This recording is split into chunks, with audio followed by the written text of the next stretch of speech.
Welcome to our channel. నేను మీ అవని.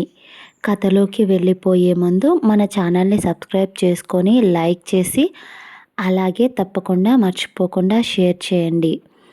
I love you Baba part 41. నక్షత్రకు తనని చంపినందుకు సంతోషంగా ఉంటాను అని చాలాసార్లు ఈశ్వర్ గారితో స్వేచ్ఛతో సత్యతో చెబుతూ ఉండేది నక్షత్ర.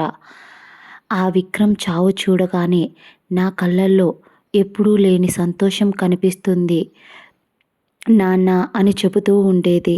కానీ ఈశ్వర్ గారు తన దగ్గరికి వచ్చి తను ఏడుస్తుండడంతో తనను చూసి, ఈషా, నువ్వు ప్రతి ఒక్క డెసిషన్ కరెక్ట్గానే తీసుకునేదానివిరా, కానీ ఈసారి నీ డెసిషన్ తప్పయింది కదా అని అడిగారు ఈశ్వర్ గారు.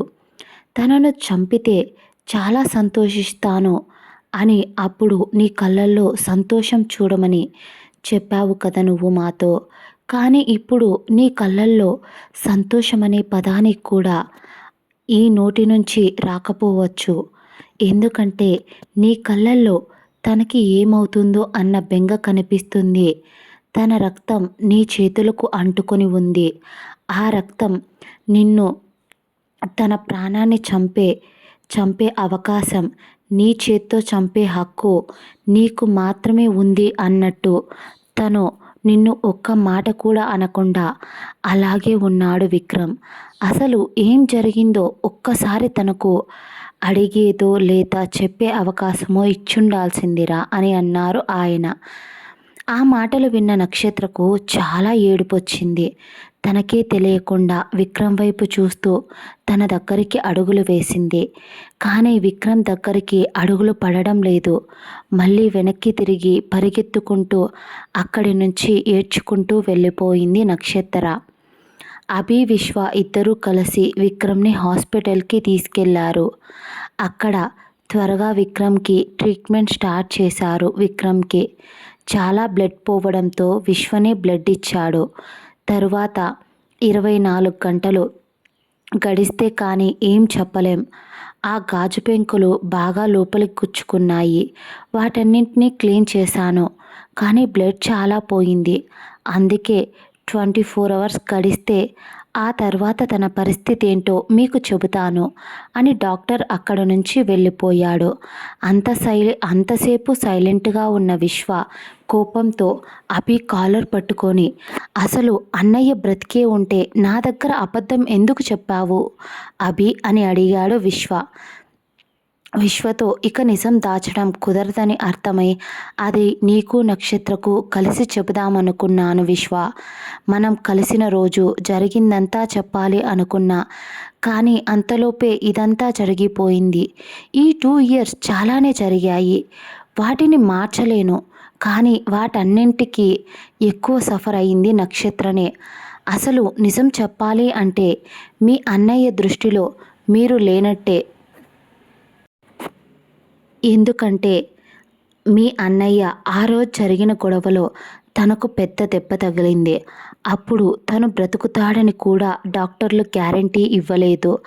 అందుకే ఆ రోజు నక్షత్రతో మీ అన్నయ్య అలా మాట్లాడాడు అని అన్నాడు అభి. దానికి విశ్వ, ఆ రోజు నక్షత్రకు అన్నయ్యకు పెళ్ళి అని నేను రావాలి అనుకున్నాను. కానీ ఉన్నట్టుండి మన ప్లేన్లో కాకుండా అందరూ వచ్చేలా అందరితో పాటు ఎయిర్పోర్టుకు వెళ్ళి అక్కడ ప్యాసింజర్ ఫ్లైట్లో రమ్మన్నాడు అన్నయ్య. సరే అని బయలుదేరాను. కానీ మధ్యదారిలో ఫ్లైట్ వెదర్ చేంజ్ అవ్వడం వల్ల అక్కడే ఆపేశారు. కానీ వెదర్ చేంజ్ కాలేదు. అందుకే ఆ రోజునైనా రాలేకపోయాను. కానీ నెక్స్ట్ డేనే వచ్చాను. అప్పటికే అన్నయ్య చనిపోయాడని, నువ్వు తన బిజినెస్లన్నీ నన్ను చూసుకోమని చెప్పావు. అసలు ఏంటి ఇదంతా అని విశ్వ అన్ని డౌట్స్ ఒకేసారి అడిగాడు. అభి ఒక్కసారి ఊపిరి వదిలి అన్నీ విశ్వకు చెప్పడం మొదలుపెట్టాడు. అసలు ఏం జరిగిందంటే, మీ నాన్నగారు ఒక మాఫియా బ్యాక్గ్రౌండ్ ఉన్న వ్యక్తి. దుబాయ్లో ఆయన ఒక డాన్ అని అన్నాడు అభి. ఆ మాటకు విశ్వ షాక్ అయ్యి, వాట్ అని అన్నాడు.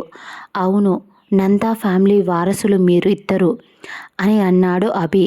ఆ మాటకు విశ్వ షాక్ అయ్యి, ఏంటి అన్ని దేశాలను పాలిస్తున్న కింగ్‌నా నా తండ్రి అని అన్నాడు విశ్వ అయోమయంగా. అభి అవును అన్నట్టు తల ఊపుతూ, ఆయనకి ఒక తమ్ముడు, ఒక చెల్లి ఉన్నారు. మీ నాన్నకు వాళ్ళ ఫ్యామిలీ పరంగా వస్తున్న ఆ పొజిషన్ అవన్నీ నచ్చక ఆయన డిగ్రీలో ఉన్నప్పుడే ఇల్లు వదిలి ముంబై నుంచి ఇక్కడ హైదరాబాద్కి వచ్చాడు. ఇక్కడ కాలేజీలో మీ నాన్న మీ మామయ్యతో ఫ్రెండ్షిప్ అయ్యి ఇద్దరు ప్రాణ స్నేహితులయ్యారు.